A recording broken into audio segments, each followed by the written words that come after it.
네, 생방송 시사토론 라운드 시작합니다. 먼저 오늘 나와주신 분들 소개해드리겠습니다. 서원대학교 경영학부 조규호 교수 나오셨습니다. 안녕하십니까? 네, 반갑습니다. 네, 그리고 충청북도 우경수 경제기획팀장님 나오셨습니다. 안녕하십니까? 반갑습니다. 네, 그리고 충북 청주 경실련의 이병관 정책국장님 나오셨습니다. 안녕하세요. 네, 안녕하세요. 그리고 충청북도 의회 이상식 의원 나오셨습니다. 네, 안녕하세요. 네, 지금부터 생방송 시사토론 라운드 본격적으로 시작을 해보겠습니다. 요즘 세계 경기가 어둡습니다. 미중 무역 갈등도 있고요. 또 여러 가지 불확실성으로 국내 경기 상황도 굉장히 안 좋은 상황입니다. 또 우리 지역 경제의 활력도 급속히 저하되고 있다는 평가도 나오고 있는데요. 특히 그 지역 경제의 근간이라고 할 수 있는 이 풀뿌리 경제, 골목 상권의 몰락이 굉장히 심각합니다. 일단 우리 지역의 그 핵심 가드 상권으로 꼽히고 있죠. 성안길이 굉장히 안 좋다는 이야기 오래전부터 지금 들려왔는데 자, 지금 어느 정도 심각한 상황인지 좀 살펴보고 좀 시작을 해보죠. 먼저 이 의원님께서 좀 말씀해 주시죠. 네, 요즘 자영업 하시는 분들 모든 분들 다 고초가 많으십니다. 그 도시의 확장 속에서 그 성안길 같은 경우에는 그 어려움이 더 가중되고 있고요. 그러나 이제 이런 것들을 좀 분석하는 데 있어서 각 기관마다 긍정과 부정이 좀 엇갈리고 있어서요. 그 지난달 충북의 그 소비자 심리 지수를 한번 봤습니다. 예. 그 전년 동기 대비 3.3%가 낮은 것으로 보이는데요. 이러한 그 소비 그 심리 지수가 낮다는 것들은 좀 그 다른 소비자들까지 다 그 위축을 시키기 때문에 앞으로의 좀 어려움이 더 가중되지 않을까 하는 또 우려감도 있습니다. 그러나 예. 좀 위기는 또 이제 좀 저희가 극복하고 기회를 좀 삼아야 될 것 같습니다. 저희 충북도의회도 그래서 예. 지난해 이런 위기에 선제적으로 대응하고자 상점가 및 전통시장 그 보호 지원 육성 조례 그리고 소상공인 보호 및 지원 조례를 마련한 바 있습니다. 예, 저 이병관 국장님도 이 상인들의 이야기 많이 들으시죠? 예, 경실련 사무실에서 성안길이 좀 가까워서 낮에도 가보고 밤에도 종종 들리긴 하는데요. 예. 밤과 낮의 모습이 확연하게 다르더라고요. 낮에는 그래도 손님들이 좀 돌아다니고 많이 유동인구가 있는데 예. 밤 조금 오후 저녁이 되면 이제 확연하게 좀 낮과는 다르게 손님이 줄어드는 모습을 보이는 것 같습니다. 실제로 최근 언론 보도에서 이제 지난 10년간 성안길의 점포가 1,200개에서 800개까지 줄었다고 해서 뭐 충격적이라는 보도도 있었는데요. 예. 이건 비단 성안길만의 문제가 아니라 자영업 전반의 문제가 아닐까 싶습니다. 그래서 그래도 성안길은 청주를 대표하는 가두 상권으로서 화려했던 시절이 있었지만은 그렇지 못한 상권이 더 많은 것으로 봐서는 자영업 전반의 문제로 좀 저희가 인식을 하고 여기에 대응책을 마련해 가야 될 것 같습니다. 예, 오늘 중점적으로 이야기 나눠볼 부분이기도 합니다. 저도 가끔 이렇게 성안길에 가보지만은 좀 빈 점포들이 많이 눈에 띄는 거를 저도 알 수 있거든요. 조 교수님도 그렇게 좀 많이 보셨죠? 꽤 있죠. 그런데 그 전반적으로 지금 전국적으로 이제 그 공실률이 좀 있는 상태에서 우리 성안길이 특별하게 나쁘다 이렇게 얘기할 수는 없고. 예. 한 2% 정도 지금 이제 공실률을 좀 나타내고 있는데, 근데 예전에 하도 좋았던 시절이 많았기 때문에 그거에 비해서 상대적으로 좀 이제 안 좋게 좀 나타나는 거죠. 예. 근데 사실은 그 의류업체가 거기 많이 있지 않습니까? 그렇죠. 한 4, 5년 전부터 그 매출액이 의류업체 점포들도 많이 떨어졌는데, 그들 얘기를 들으면 한 이제 반토막이 됐다. 이런 얘기를 지금 하고 있습니다. 그래서 그 정도로 좀 안 좋은 상황이라고 얘기할 수 있습니다. 예. 예. 자, 우경수 팀장님, 요 해마다 좀 빈 점포들이 얼마나 늘고 있는지 혹시 자료가 있으면 좀 예. 소개를 좀 해주시죠. 예. 한국감정원 충청북도 사업용 부동산 공실 현황에 따르면은 연면적 330제곱미터 초과하는 중대형 상가의 경우에 있어서 2017년도에는 10.3%, 2018년도에는 13.6%, 2019년도는 2018년 대비 2.4%가 증가한 16%를 점하고 있습니다. 예. 그리고 연면적 330제곱미터 이하 소규모 상가에 있어서는 17년도에는 4.9%, 18년도에는 5.8%, 19년도에는 2018년 대비 1.1%가 감소한 4.7%를 점유하고 있습니다. 예, 공실률이 점점 좀 늘고 있다가 최근엔 좀 회복이 된 그런 상황이죠. 네, 그렇습니다. 예. 자, 교수님, 이 청주 어떻게 보면 중심 상권이고 상징이기도 합니다. 이 성안길, 내리막길을 걷는 가장 큰 이유는 어디에 있다고 보시는지요? 그 현지 상인들 얘기를 들어보면은 이제 많이 언급하는 얘기가 경기 침체 얘기를 하고요. 예. 그다음에 이제 경쟁 상권이 되고 있는 주변 외곽의 상권들이 새롭게 많이 생겼기 때문에 상대적으로 여기가 피해를 보고 있다 이런 얘기도 하고. 그런데 저는 그런 얘기보다도 더 이제 심각한 그 이제 원인이 됐던 게 뭐냐? 저는 이제 그 지금 소비 행태에 지금 변화가 왔기 때문에 그렇다 이런 얘기를 좀 드리고 싶어요. 무슨 얘기냐면은 지금 그 이 오프라인으로 다시 말해서 이렇게 점포에서 직접 이제 우리가 쇼핑을 하는 이런 것보다도 예. 그러니까 사이버로 온라인으로 이제 이 소비를 하는 그렇죠. 예. 이런 비율이 점점 커졌다는 얘기죠. 지금 제가 조사한 바에 의하면은 거의 지금 우리나라 그 소매 매출액이 한 200조 정도 되는데 예. 거기에 100조 가까이가 사이버로 그러니까 온라인으로 구매를 해요. 예. 그 정도로 이제 비중이 오프라인에서 온라인으로 변했다는 거죠. 이러한 그 변화가 더 중요하다. 그러면 물론 아까 말씀하신 이제 경기 침체 영향, 그 다음에 이제 그 외곽의 상권들, 대형 그 유통기관들, 특히 대기업들이 이제 차지하고 있는 그 유통기관들이 새로 많이 생겼기 때문에 우리 청주 지역에 그래서 피해를 많이 보고 있다. 이런 몇 가지 들 수 있는데, 거기다가 또 이제 또 하나 좀 나빴던 이제 그 영향력이 예. 뭐냐면은 그 정부의 그 소득주도 성장 정책에서 나타난 그 기본 그 최저임금이 좀 올라간 거, 예. 그다음에 이제 그 근로 시간이 52시간으로 이제 단축돼 가지고 상인들이 좀 어려움을 겪었던 거, 이런 것들을 좀 제시를 하더라고요, 상인들이 현실적으로. 그래서 저는 그런 한 3-4가지 정도가 우리 성황길의 상권의 피해에 가장 이제 큰 영향으로 작용했다 이렇게 저는 생각합니다. 예, 이 의원님, 이 골목상권을 이룬 대부분이들이 아마 그 자영업자 하시는 분들일 거고 이분들의 휴폐업이 많아졌다는 거죠. 말씀하신 것처럼 뭐 경기 침체도 있을 거고 뭐 소비 형태의 변화도 있을 거고요. 결과적으로 이분들이 문을 닫은 거죠, 그냥. 네, 그 자영업을 그 한마디로 표현하면 다사죠. 예. 많이 생기고 많이 사라진다는 좀 그 안타까운 그 얘기인데요. 그 사실 이제 우리나라와 그 OECD의 그 주요국 그 자영업자 그 비율을 보면 영국이 15%, 일본 10%, 그리고 미국은 이제 6%인데요. 저희는 좀 25%를 좀 상회하고 있습니다. 예. 그러다 보니까 좀 자영업자들이 좀 경쟁에 좀 많이 좀 내몰리고 있다. 이제 이렇게도 볼 수 있고요. 저희가 그 대표적으로 생활 근간의 그 자영업자들이라고 하면 그 상점가, 그리고 전통시장, 그리고 골목상권 이렇게 그 세 개로 분류할 수가 있습니다. 예. 그런데 이제 거기에서 전통시장과 그 상점가는 그 지난해 이제 상점가 특별법도 만들어지고요. 제도적인 내에서 보호받고 좀 지원받을 수 있는 길들이 열렸다. 그러나 아직 산계되어져 있는 조직화되지 못한 골목상권의 그 상인들은 아직 그 어려움을 그 토로하고 있고요. 그 이런 쪽에서 좀 상대적으로 그 폐업률이 좀 늘고 있는 거라고 좀 판단이 되고 있습니다. 예.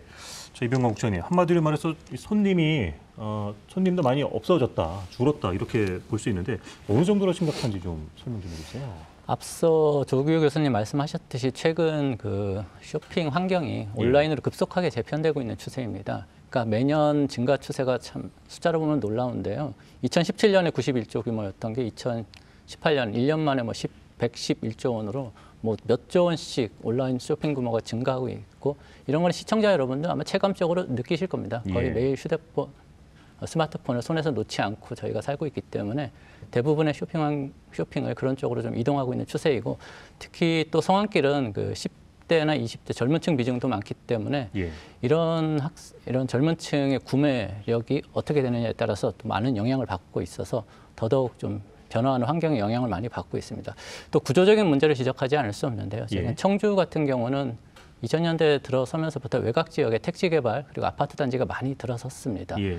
외곽 지역에 개발하고 또 인구가 외곽 지역으로 빠져나가다 보니까 상대적으로 구도심 지역은 빌 수밖에 없고 손님이 줄어들 수밖에 없는 이런 문제가 있습니다. 그래서 어떻게 보면 최근에 저희 정부나 지자체에서는 돈을 이중으로 쓰고 있는 구조가 되고 있습니다. 외곽 지역 개발하는 데 돈 쓰고 또 구도심은 비니까 또 거기는 살리기 위해서 도시재생 사업이라든가 여러 가지 하기 위해서 예. 이중으로 돈을 쓰고 있는 구조이기 때문에 이런 변화하는 환경 속에서 저희가 어떻게 올바른 방향으로 갈 수 있는지 함께 예. 좀 고민을 계속 해봐야 될 것 같습니다. 그렇습니다. 자, 우 팀장님, 실제 이런 심각한 상황에 대해서 지자체에서는 좀 어떻게 좀 인식을 하고 계시는지 궁금해요. 저희들은 지금 주택이 예. 좀 낙후돼 갖고 저희들은 도시재생 사업 또 골목상가 개발 사업 이런 것을 통해서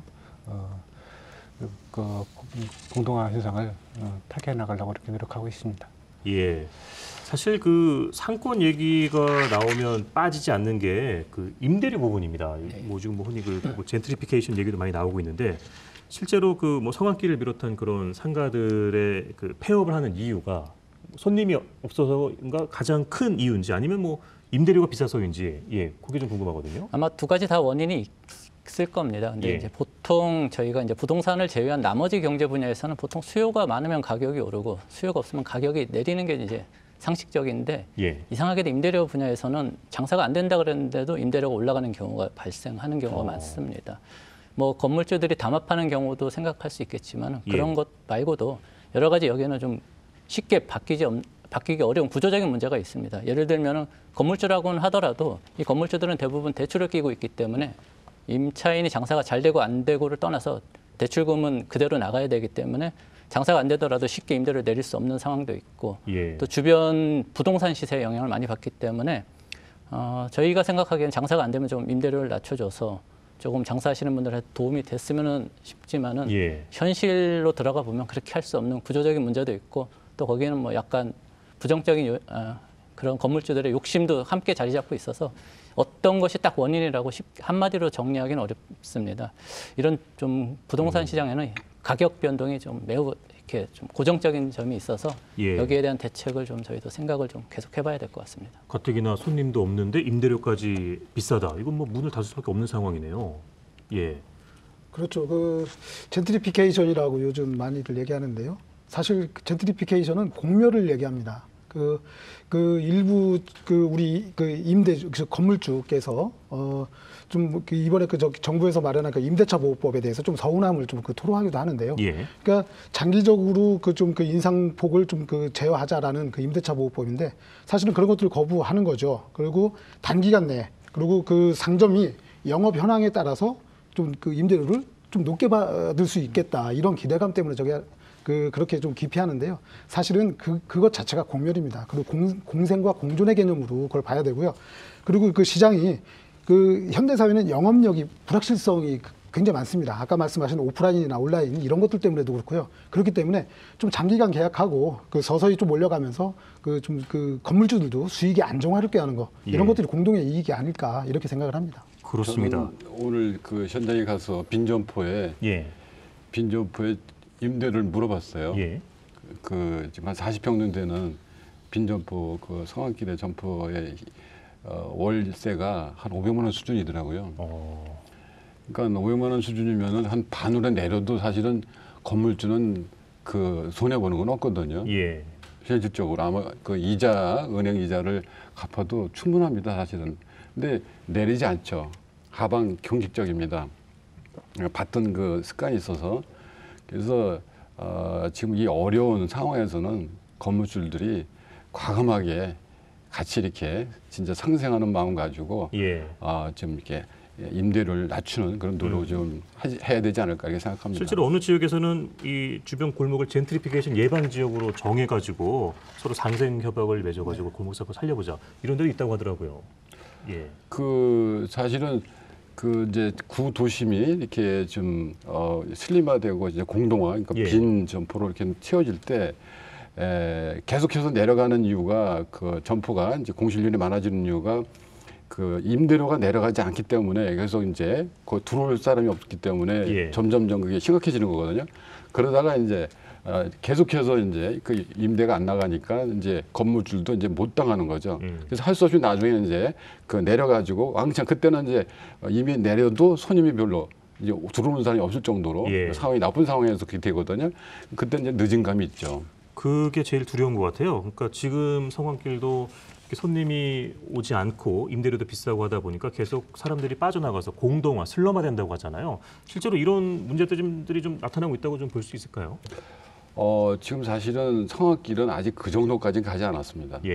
우리 현지 상인들이 자체적으로 선전 노력하는 것도 있지만 전국적으로 지금 이제 공실 비율을 보면은 한 3% 정도 수준 되는데 지금 이제 우리 저기는 한 성악길 한 2% 정도 내외거든요.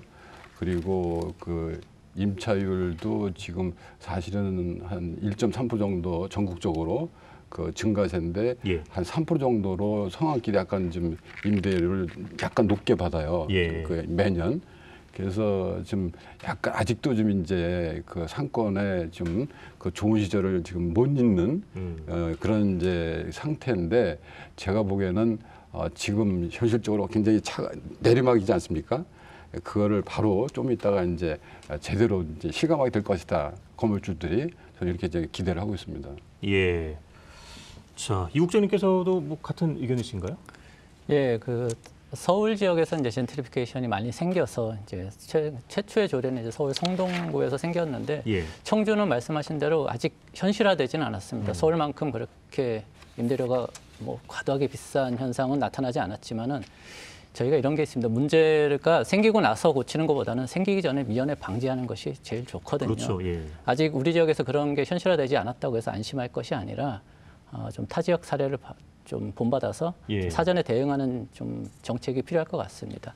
예. 건물주라고는 하더라도 임대인은 임차인이 없으면 사실 아무 의미가 없거든요. 그렇죠. 예. 그러니까 임차료가 꼭 제때 들어오는 게 임대인한테도 좋기 때문에 그런 안정적인 장사를 할 수 있는 환경은 건물주도 좀 만드는데 예. 일조할 의무가 있다고 생각됩니다.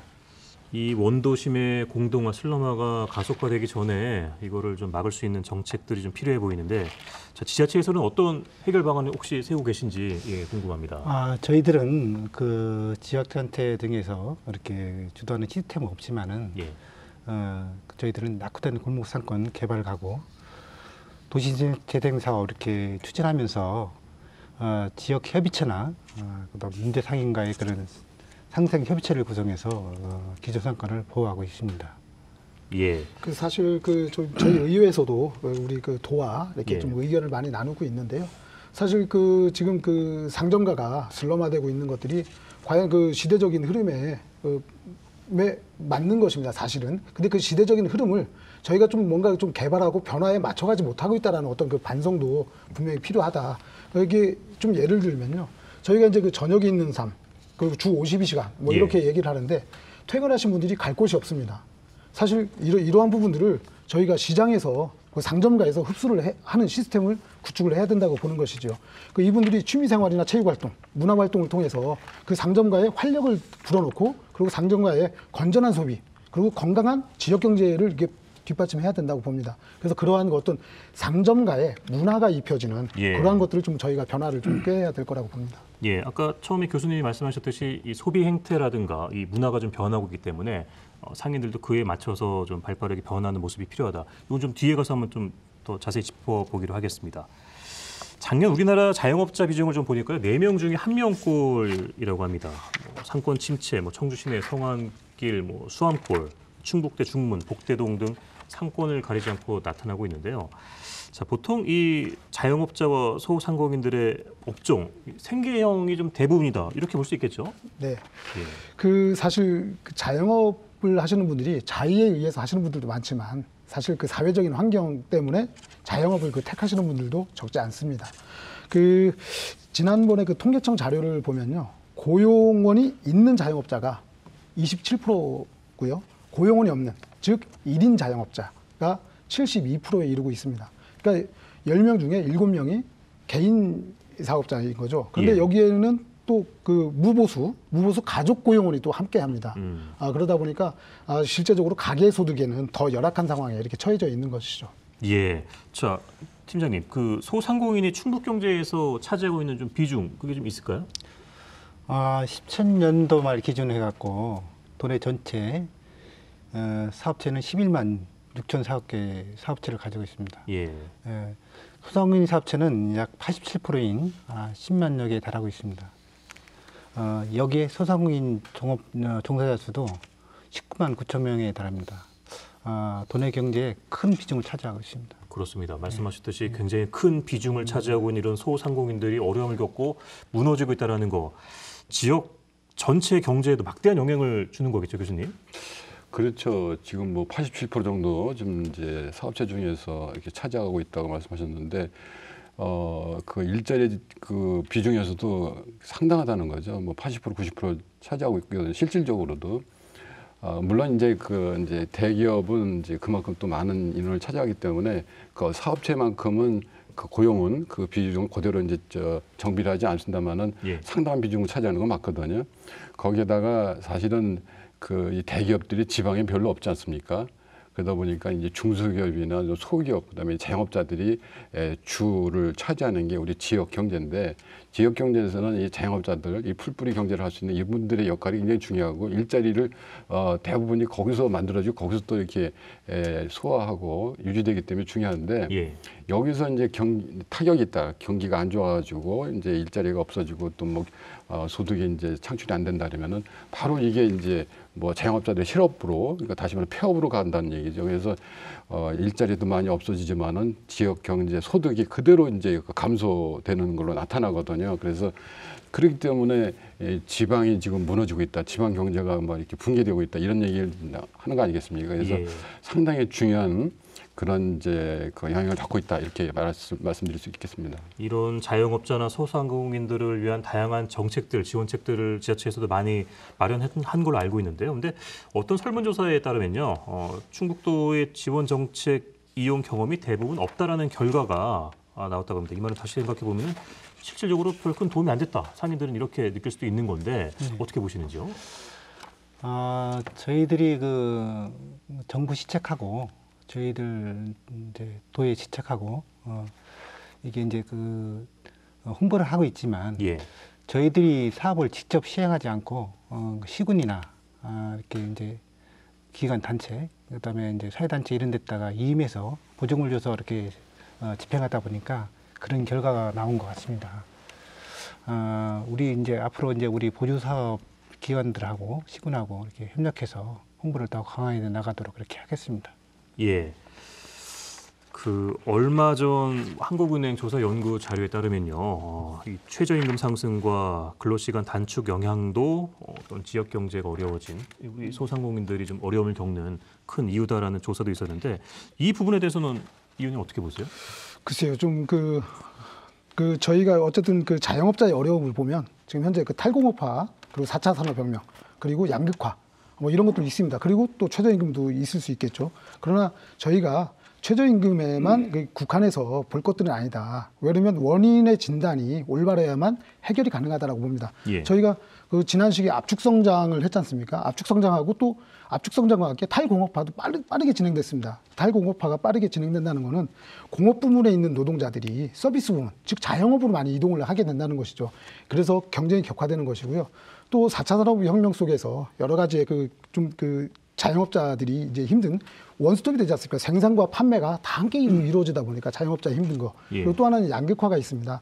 그 지방과 서울의 양극화, 그리고 IT 산업과 비IT 산업의 양극화, 이런 것들이 이루어지고 있죠. 그러면서 자영업자에서도 전통적인 소매 상점인 오프라인과 온라인의 양극화가 이루어지고 있습니다. 이런 것들이 계속적으로 자영업자들을 힘들게 하는 것이지요.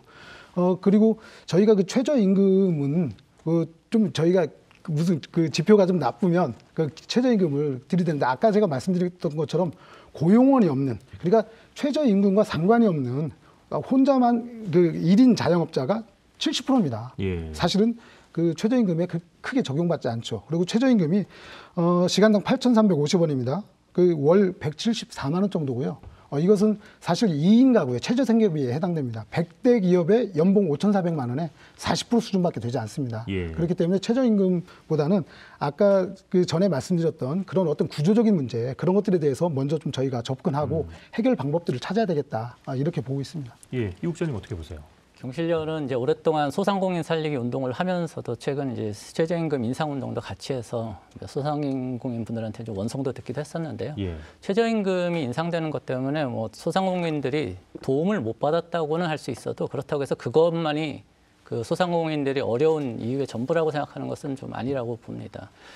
소상공인이 어려운 일은 지금까지 저희가 계속 말씀드렸듯이 여러 가지 최근에 유통시장의 환경 변화가 있었어. 우리 사회가 지금 급변하고 있는 환경 속에서 좀 손님들이 구매 환경, 구매 패턴이 변하고 있기 때문에, 이것도 왜곡된 부동산 시장, 예. 그러니까 장사가 안 되는데도 임대료는 변하지 않거나 심지어는 오르기도 하는 이런 잘못된 부동산 시장에 더 큰 원인이 있지, 단순히 최저임금의 급격한 인상 하나만을 원망해서는 좀 저희는 안 된다고 보고 최저임금 인상을 정부에서 처음 추진했을 때는 결국 최저임금 인상으로 인한 소비 진작이거든요. 소상공인들을 위한 소비 진작을 위한 정책이었기 때문에 어떤 정책 하나에 지나치게 문제의 원인을 삼는 것은 아니라고 보고 좀 전체적인 경제 환경의 변화 속에서 저희가 좀 합리적인 해결책을 찾아가야 될 것 같습니다. 예, 교수님 의견도 좀 궁금합니다. 예, 처음에 이 부분을 잠깐 말씀하셨는데. 좀 그게 재밌는 이제 이슈지 않습니까? 예. 그 최저임금 상승 때문에 이제 피해를 보고 있다 자영업자들이. 근데 이제 우리 이제 이 의원님 말씀하신 대로 전체 자영업자들 중에 한 25% 정도만 사실은 그 최저임금 그 문제가 이제 당사자로서 이제 해당되기 때문에 예. 큰 비중이 아니다 이렇게 말씀하셨는데 그렇다 하더라도 그분들이 그 애로사항이 있는 상황에서 그 25%라도 그 부담을 준 건 사실이거든요.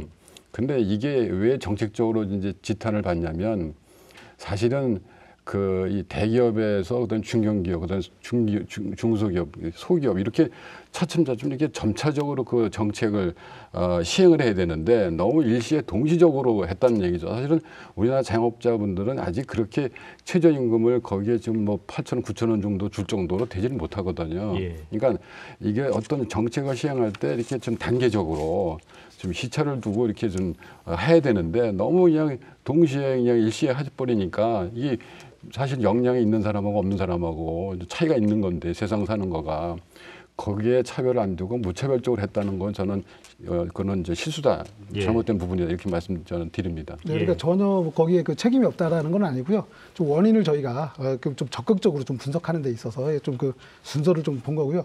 그 지난 5월에 중소기업 중앙회에서 그 전국에 그 자영업자 500분한테 설문조사를 한 게 있습니다. 거기에서 그 8분이 다 어렵다고 했고요. 10명 중에 8분이 어렵다고 할 정도였는데 그럼 어려움의 원인이 무엇이냐라고 물었을 때 그 소비 유축이라고 답한 부분이 83%입니다. 그리고 원가 상승이 27%, 그리고 경쟁 심화 27%, 그리고 인건비 증가는 22%입니다. 그래서 그 자영업자 분들도 사실상은 이 인건비에 대한 부분이 어렵다라는 것들은 좀 후순위에 있다. 이렇게 좀 볼 수 있습니다.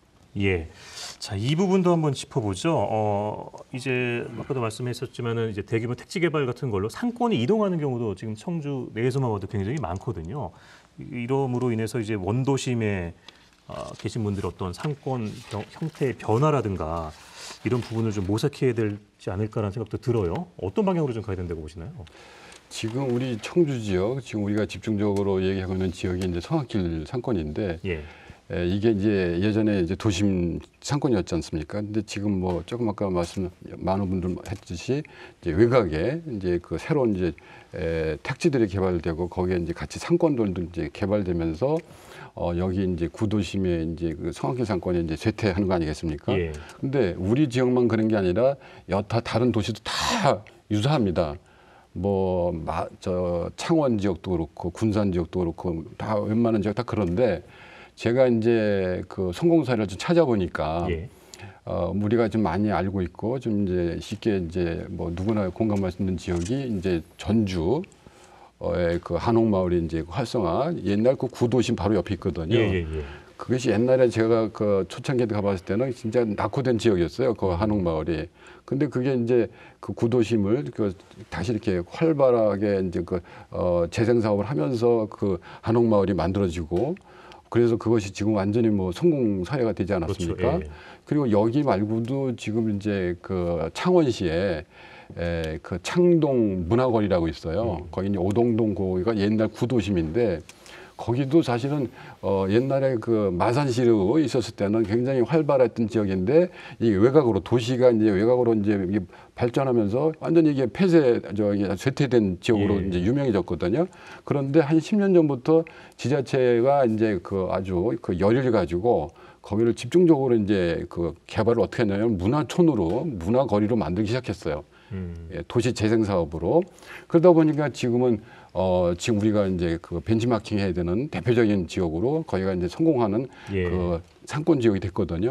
그래서 그런 것들을 보면은 우리 지금 앞으로 우리가 변화해 갈 것도 예상할 수 있고 또 어떻게 또 이거를 다시 살릴 수 있겠구나 이런 예. 것도 우리는 거기서 시사점을 좀 얻을 수 있다 이렇게 저는 생각합니다. 예, 말씀하신 것처럼 이 지자체에서도 그런 고민을 충분히 하고 계시죠. 예, 그렇습니다. 저희들도 그러니까 이거를 소상공인 지원센터 같은 그런 데를 통해서 사업도 지원하고 있고 예. 저희들이 이제 그 5개 센터를 통해서 창업에서 폐업까지 이렇게 컨설팅도 하고 있고 그렇습니다. 예, 뭔가 좀 큰 그림이 필요할 것 같아요. 뭐 전주 같은 경우도 좋은 그 케이스로 말씀해 주셨는데 성황길을 뭔가 좀 뭐 다른 컨셉을 좀 집어 넣어서 예, 장기적으로 이렇게 다시 그 활성화를 시킬 수 있는 그런 방안들도 좀 마련해 보시는 게 어떨지 이런 생각이 드네요. 저희들이 지금 그 공동화되는 그 도시들을 상대로 해갖고 도시 재정 사업도 하고 있고 예. 또 낙후된 골목 상권을 상대로 해갖고 골목 상권 개발도 하고 있고 이런 사업들을 진행하고 있습니다 지금 현재. 예. 자, 그러면 우리가 어떻게 이 골목 상권들을 다시 한번 살릴 수 있고 어떤 대책들을 좀 마련해 볼 수 있는지 그 부분에 대해서 한번 논의를 해 보도록 하죠. 요즘에는 그 입지보다 이 콘텐츠가 더 중요하다. 그러한 시대다라는 말이 있는데 여기에 대해서 좀 공감하시나요? 네. 예. 그 아까 그 전에도 말씀드렸었는데 그 방금 전에도 우리 그 조 교수님께서 그 좋은 그 예를 들어서 말씀하셨는데요. 예. 저도 좀 그 예를 하나 이렇게 좀 들어서 하면 대전이 바로 인근의 대전입니다. 성악기라고 이제 비슷한 거죠. 이제 그 원도심 거기에 중구청이 이전한 자리에 지금 우리 청주시에 보면 청소년 광장을 조성했지 않습니까? 예, 예. 똑같습니다. 조성했는데 처음에 그것이 효율성이 없었습니다. 그것을 어떻게 이용할지를 몰랐던 것이죠. 그런데 각 관계 기관과 그리고 상인회가 협심해서 그것을 문화공간으로 바꿨습니다. 그러고 나서 지금은 발디딜 틈조차 없습니다. 그리고 그 상권이 활성화되면서 그 낙수 효과로 인해서 그 인근 지역까지도 다 이렇게 활성화가 되는 그런 사례를 보았는데요. 그래서 이제는 사람이 느끼고 있는 트렌드가 예전과 다르다. 그리고 상점가, 사실 쇼핑이 편하기 위해서는 대형마트가 훨씬 더 좋다고 하시는 분들이 많습니다. 예. 편리하거든요. 그러나 그러면 기존의 상점가는 대형마트와 경쟁을 어느 부분에서 할 것이냐. 사람 냄새죠. 사람이 사는 그런 것들을 위해서 문화를 더 씌워야 된다. 이렇게 바라보고 있습니다. 예. 교수님은 어떻게 생각하세요? 이 성황길 상인들이 만약에 가장 큰 변화를 해야 된다. 어떤 부분에 가장 주안을 줘야 될까요? 저는 이제 소비자 입장에서 말씀을 드리겠습니다. 예. 제가 소비자 입장에서 물건을 사고 싶을 때 어딜 가냐? 저 같은 경우에는 한 3분의 1 정도를 온라인으로 구매하더라고요. 예. 옷도 그렇고 일반 용품도. 근데 이제 3분의 1을 제가 나가서 이제 사게 되는데 저는 이제 육거리 같은 이제 전통시장도 가게 되고 마트, 대형마트도 가게 되는데 제가 소비자 입장에서 그 성황길 주차장이 없죠, 복잡하죠, 비싸죠, 별로 안 가게 됩니다. 예. 그런데 지금 우리 이 의원님 말씀하셨듯이 거기에 문화거리가 조성돼 있다, 예술이 있고. 그다음에 뭐 어떤 역사 공원이 돼 있고, 그다음에 뭐 우리가 생각하는 생태 공원이라든가 이렇게 쾌적한 환경이 있다. 그러면은 거기 데이트 삼아서 나들이 삼아서 가게 된다는 거죠. 쇼핑을 더불어서.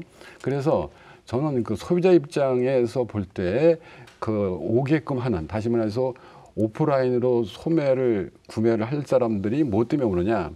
그런 눈에 보이는 그 감성을 건드려주는 그런 어떤 그 부드러운 분위기, 문화든 역사든 예. 뭐 예술이든 간에 이런 어떤 거를 좀 이제 주제화 시켜가지고 그거를 제공을 할 것 같으면은 얼마든지 고객은 그쪽으로 끌어들일 수 있다 이렇게 보거든요. 그래서 고객 입장에서 볼 때 우리 이제 성황길 상권 같은 경우에 역사 유적이 꽤 있지 않습니까? 그렇죠. 예. 뭐 거기 철당간서부터 해가지고 그래서 그다음에 문화, 예술. 그 다음에 어떤 그 젊은이들이 좀 이렇게 놀 수 있는 그런 이제 청소년 광장도 좀 크게 해야 됩니다. 예. 예, 지금은 철당간 광장이 조그맣게 있는데 너무 협소해요. 그걸 좀 크게 하고, 그다음에 옛날 그 동원 건물도 있는데 그 관아 건물인데 그걸 좀 보다 더 확실하게 좀 이제 그 옛날 건물을 좀 복원해가지고 청주읍성 같은 경우도 하다가 말하지 않습니까? 그걸 본격적으로 좀 다시 살리는 거죠. 뭐 이런 식으로 콘텐츠를 좀 살려가면은 저는 재생이 가능하다. 저는 이렇게 봅니다. 예. 최근에는 아마 맛집의 개념이 바뀌었다는 것을 느끼실 겁니다. 맛집이라는 거는 이제 음식이 맛있는 집은 당연한 거고 SNS 올릴 사진이 잘 찍히는 곳이 맛집으로 소문나는 경우가 있습니다. 그렇듯이 이제 저희 상권이라든가 유통시장의 변화가 이렇게 변하고 있는데 문제는 이런 거는 이제 젊은 층에서는 쉽게 받아들이고 변화에 적응하는데 기존에 좀 40, 50대 이상 연세가 많으신 분들은 이런 변화에 쉽게 따라가실 수 없는 문제가 발생하고 있어서 예. 이분들을 어떻게 교육시키고 시대 변화에 맞게 다시 뭐 제대로 된 지금 요즘 시대에 맞는 그런 장사를 할 수 있게 하느냐가 정부 정책의 관건이 아닐까 싶은데 여전히 우리 정부의 정책이라는 건 시설 투자, 시설 지원, 그런 비용 지원에 좀 가고 있어서 예. 현실과 괴리가 좀 느껴지거든요. 그리고 저희가 이제 앞으로는 지금까지는 인구가 증가하는 시대였지만 앞으로는 줄어드는 시대를 살고 있기 때문에 예. 아무리 콘텐츠를 잘해도 모두가 다 잘 되기는 어려운 시절이기 때문에 이런 전반적인 변화에 대해서 좀 과거의 방식을 버리고 좀 앞으로 다가올 시대에 맞게 저희가 좀 생각을 바꿔야 되는 게 급선무입니다. 예. 예전에는 뭐 교통이 얼마나 편한가, 이동 인구가 얼마나 많은가 이런 게 좋은 그 상권, 좋은 목이 좋다 이렇게 얘기할 거였는데 지금은 이제 그런 부분이 크게 중요하지 않은 시대가 된 것 같아요. 네, 지금은 정보통신 사회지 않습니까? 예. 그리고 교통이 매우 발달한 사회죠. 그 우리가 들고 있는 휴대전화만 잠깐 눌러봐도 제가 목적하는 바에 금방 교통을 이용해서 다다를 수 있습니다. 그렇기 때문에 상권 자체가 굉장히 그 분산될 수 있는 그런 여지가 있는데요. 이 상권을 하나로 모아야지만 이 시너지를 얻는다라고 하면 아까 말씀드린 대로 그런 문화와 함께 또 특화거리가 있습니다. 또 하나 예를 들면요. 대구 같은 경우에 뭐 막창거리, 갈비거리 뭐 이렇게 있습니다. 그리고 뭐 먹거리가 있는 서문시장 뭐 이렇게 대표적으로 있는데 대구에 얼마 전에 갔을 때 프랜카드가 붙어 있는 걸 봤습니다. 대구시에서 하나의 특화거리를 만들기 위해서 상인들을 모집하는 겁니다. 다만 거기에 걸맞는 정확하게 업종을 지정을 해서 모으고 있습니다. 그래서 그 계획화된 특화거리를 만드는 것이죠. 이제는 이렇게 좀 그 자연 발생적으로 생기는 그런 이러한 상점가가 아니라 예. 뭔가 계획적으로 그리고 진짜 그 좀 사람들이 맞는 원하는 그런 트렌드에 쫓아가는 그런 그 정책적인 그런 아이디어가 좀 절실하다고 봅니다. 예. 팀장님 어떻게 들으셨어요? 이런 정책에 대해서 이런 혹시 뭐 개인적인 아이디어 있으셔도 좀 말씀해 주시죠. 저희들도 그러니까 이게 보면은 기존에 이제 하는 것들은 시설 쪽에 집중하다 보니까 예. 상대적으로 이제 소상공인들이 이제 그 경영 마인드나 이런 게 미흡한 게 사실입니다. 이렇게. 예. 그런 쪽에서 이렇게 그 교육이나 뭐 이런 것을 콘텐츠 부분에서도 강화시켜야 될 필요가 있다고 생각합니다. 예. 그런 그 지자체에서 시행하는 컨설팅 제도 같은 게 있습니까? 지금 도내 소상공인 지원센터에서 창업에서 폐업까지 지금 컨설팅을 항상 하고 있습니다.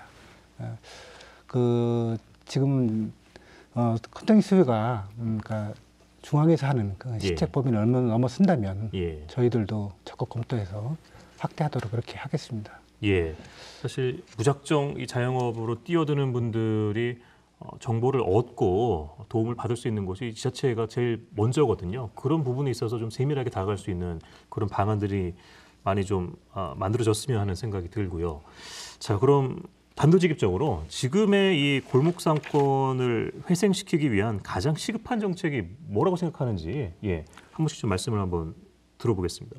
조 교수님 먼저 좀 부탁드릴게요. 예. 저는 아까 잠깐 이제 그 좋았던 그 지역의 재생 그 성공 사례들 말씀드렸는데 우리 지역도 저는 그 가능성 있는 그 어떤 방향이 그 문화 예술과 역사를 좀 믹스한 혼합한 그런 특색을 살리는 거라고 봅니다.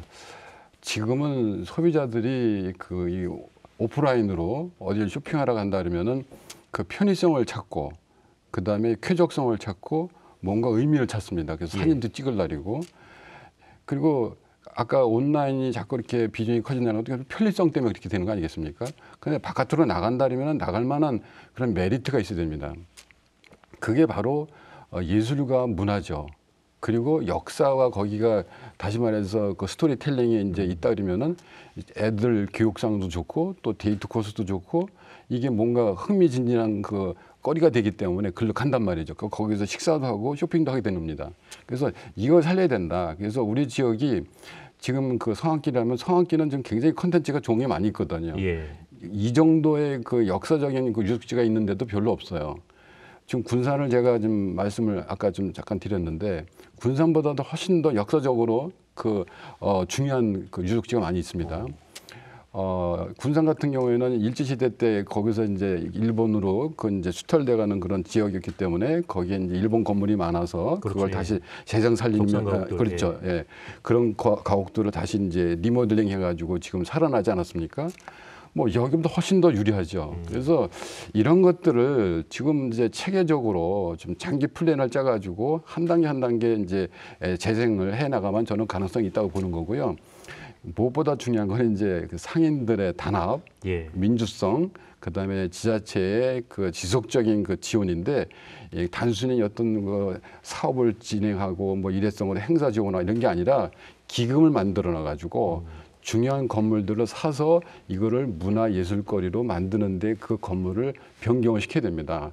그래서 뭐 전시관을 만들든지 아니면 미술관을 만들든지 뭐 이래야 되거든요. 광장도 늘리고 예. 주차장도 만들고 이래야 됩니다. 그래서 그런 것을 할 수 있는 거는 지자체밖에 없습니다. 실질적으로. 그러니까 주민들 그 상인들의 그 협력, 그다음에 자발적인 어떤 그 의사결정 체제, 그 협력 체제 이런 예. 것도 중요하지만 지자체에 그 도움을 주는 거 이게 굉장히 중요하다고 저는 봅니다. 예, 이 국장님 어떻게 보세요? 가장 시급한 저희는 정책. 뭐 골목 상권이 어려운 원인을 골목에서 찾으면 안 된다고 보여지거든요. 예. 왜냐하면은 골목 상권이 어려운 이유는 거기에 사람들이 많이 몰렸기 때문이고, 거기 사람들이 많이 몰린 이유는 기업에서 조기 퇴직하고 또 조기 퇴직하신 분들이 다시 기업에 재취업하기 어려운 시대로 가고 있습니다. 그리고 또한 최근에는 인공지능, 자동화로 기업이 사업을 확장해도 사람을 점점 채용하지 않는 시대로 가고 있습니다. 이런 근본적인 문제를 해결하지 않고 자영업이 어려운 일을 자영업 안에서 찾으려고 하면은 영원히 해결책은 찾을 수 없을 거라고 보여져서 예. 조금 멀리 가고 좀 시간이 걸릴 수는 있더라도 기업에서 고용을 안정적으로 유지할 수 있는 방안을 예. 모색하는 것이 근본적인 해결책이라고 생각됩니다. 예. 그리고 또 저희가 뭐 취업이 어렵다고는 하지만 우리 사회는 여전히 사람이 부족한 분야가 많이 있습니다. 건설 분야도 그렇고 사회복지 분야에서도 여전히 인력난에 시달리고 있거든요. 그러니까 저희가 직업을 바라보는 시선도 이제 옛날 방식에서 벗어나서 예. 좀 앞으로는 이런 쪽으로도 얼마든지 좀 좋은 일자리가 생길 수 있다는 것을 좀 정부에서도 보여주고 또 직업을 찾는 분들도 그런 곳에 새롭게 도전하는 자세를 좀 가져야지 함께 공생할 수 있는 길이라고 생각됩니다. 예. 저 이 의원님. 예. 네. 지금까지 제가 이제 그 원인에 대해서도 좀 말씀을 드렸고요. 또 그 문화나 이런 것들에 대한 좀 대안적인 것들을 했는데 그런 것들은 좀 계획적으로 시간을 갖고 좀 저희가 좀 아이디어를 더 지혜를 모아봐야 될 일이고요. 저 개인적으로 좀 그 단시간적으로 좀 가능한 것들은 지역화폐가 가능하겠다 이렇게 좀 생각을 합니다. 지역화폐의 그 운용이나 뭐 이런 것들 뭐 좀 드리고 싶은 얘기는 많지만 일단은 뭐 시간상계상 그렇고요. 지역화폐는 어쨌든 지역 내의 그 재화를 역외 유출을 막고 그리고 그 건전한 소비가 이루어질 수 있게끔 이렇게 하는 그 제도입니다. 그리고 이런 것들이 그 전국 각지에서 이미 검증되어지고 그리고 지역 경제 활성화 그리고 자영업자의 어떤 그 활성화를 좀 하고 있다라고 해서 좀 많이 시행이 되고 있습니다. 그리고 예. 저희 충북 같은 경우에도 이미 제천에서는 시행이 되고 있고요. 청주시도 지금 준비하고 있는 걸로 그렇죠. 알고 있습니다. 이런 그 지역화폐 제도를 좀 잘 활용한다면 좀 단기간에 일단은 좀 그 극복을 어느 정도 좀 할 수 있겠다 이렇게 생각을 합니다. 예. 골목상권 회생을 위한 가장 시급한 정책에 대한 여러 가지 좋은 이야기 해주셨습니다. 우 팀장님께서도 아마 지자체가 제일 바쁘실 것 같아요. 예. 어떤 저는 생각이십니까? 이제 그 기관 차원에서 말씀드리면 예. 저희 이제 그 지금 이제 소비 트렌드가 변하고 있지 않습니까? 그래서 지금 정부 차원에서는 소비 트렌드 변화에 대한 그런 시스템 구축하고 운영 교육에 대한 지원이 필요하다고 생각합니다. 그리고 이를 뒷받침할 수 있는 그런 선제적 금융 지원하고 제도적인 지원이 반드시 필요하다고 생각합니다. 예. 자, 토론 시간이 이제 거의 다 돼 가는데요. 끝으로 이 지역 상권 회생 발전과 관련한 마무리 말씀 한마디씩 좀 부탁을 드릴게요. 예, 교수님부터. 예. 저는 이 상권을 지금 살리는 데는 건물주들이 같이 희생하는 그 정신이 굉장히 중요하다. 같이 진짜 협력하고 같이 공동체로서 이게 골목 상권을 살린다는 그런 마음을 갖기를 좀 꼭 당부하고 싶고요. 예. 그 다음에 그 지자체에서 많은 예산을 들여가지고 1년에 뭐 몇십억씩 이제 지원하고 있거든요, 실질적으로. 이러한 그 돈들을 좀 의미 있게 체계적인 어떤 사업의 지속성을 갖게끔 좀 해달라는 거죠. 그래서 여기에는 아까 말씀드렸던 그런 건물, 그 다음에 그 땅의 부지의 그 용도를 아까 장기적인 그 문화 그 도시로 만드는데 그 좀 집행을 해야 될 것이고, 그리고 무엇보다 중요한 거는 그 시민들이나 그 상인들이 주도적으로 할 수 있게끔 해야 됩니다. 예. 관 주도가 아니라 관에서는 도와주는 서포트로 역할을 해야 되고, 그 핵심적인 역할 주체는 상인들이 해야게끔 해야 되거든요. 그 선진 사례, 영국 같은 사례도 그렇게 했습니다. 그래서 영국의 그 도시 재생의 성공 사례가 다 이와 유사하게 민간 주도로, 그다음에 지자체의 도움으로 성공을 하는 사례가 많이 있기 때문에 우리도 그렇게 갈 수밖에 없다. 그래서 그걸 좀 꼭 좀 지켜주십사 하는 말씀을 드립니다. 민간 주도로 이루어져야 된다. 자, 이 의원님, 부탁드립니다. 저는 일단 도민들의 관심입니다. 예. 우리 이웃의 어려움은 곧 저의 어려움으로 올 수 있다라는 것이죠. 경제는 순환 구조이기 때문에 한 곳이 막히면 도미노처럼 다 막히게 돼 있습니다. 그 골목상권의 몰락은 지역 경제의 그 황폐화를 가져올 것이고요. 지역 경제의 몰락을 가져올 수 있습니다. 그렇기 때문에 저희가 좀 자영업자의 어려움, 우리가 함께 극복해야 된다라는 생각으로 해주셨으면 좋겠고요. 골목상권에서의 그 건전한 소비는 예. 우리 경제에 큰 힘이 되고, 그리고 우리 사회를 건강하게 할 것이다. 그렇기 때문에 우리 도민 여러분의 좀 한 마음으로 좀 관심을 가져주셨으면 좋겠다. 예. 이렇게 생각합니다. 도민 여러분들의 관심, 한 걸음 더 다가가는 그런 마음이 필요해 보입니다. 네, 국장님. 1999년인가요? 이제 청주 지역의 대형마트가 처음 진출한 이후로 이제 경실련에서는 소상공인 살리기 운동을 꾸준하게 진행을 했었는데, 그때마다 이런 원성을 많이 들었습니다. 자영업이, 그리고 장사하시는 분들이 나랑 무슨 상관인데, 소비자에게는 편리하게 쇼핑할 권리가 있다. 이런 항의를 많이 들었었는데, 앞서서 저희가 계속 말했듯이 자영업의 비중이 우리 경제에서 차지하는 게 결코 낮지 않습니다. 이런 자영업이 경제산 큰 축을 차지하는 이런 자영업자가 무너진다는 것은 지역 경제 전체가 무너진다는 뜻이고, 또 지금 내가 어딘가에서 취업을 해서 일을 하고 있을 때 그 기업의 매출에게도 영향을 준다는 뜻입니다. 예. 경제라는 것은 서로 얽히고 설켜 있어서 한쪽이 무너지면 다른 쪽도 영향을 당연히 받습니다. 그렇기 때문에 우리 경제의 큰 축인 자영업의 문제를 예. 다른 사람의 문제라고 생각하지 말고 나의 문제로 여기는 그런 세심한 마음, 배려부터가 좀 필요할 것 같습니다. 그렇습니다. 예, 끝으로 팀장님, 부탁드립니다. 저희 자영업이 80%를 차지할 만큼 큰 비중을 차지합니다. 자영업이 몰락하면 우리 충북 경제도 침체할 수 있다는 그런 생각을 하고 있습니다. 그래서 우리 지자체나 정부 차원에서 소비 트렌드에 변화하는 그런 중단기 대책, 그리고 그 우리 지역과 예. 연계한 경제, 문화, 관광 등과 연계한 그런 상권 형성도 이렇게 조정해 보도록 그렇게 계획을 세워보겠습니다. 예. 늘어나는 빈점포와 풀뿌리 상권, 지역 상권의 위기, 우리 모두의 관심과 다양한 시각, 해법으로 다가설 때가 아닌가라는 생각을 해봅니다. 자, 오늘 나오신 내용 고맙습니다. 네, 고맙습니다. 네, 50분 함께해 주신 여러분 고맙습니다. 저는 다음 주 수요일 저녁 7시 40분에 다시 찾아뵙겠습니다. 함께해 주신 여러분 고맙습니다.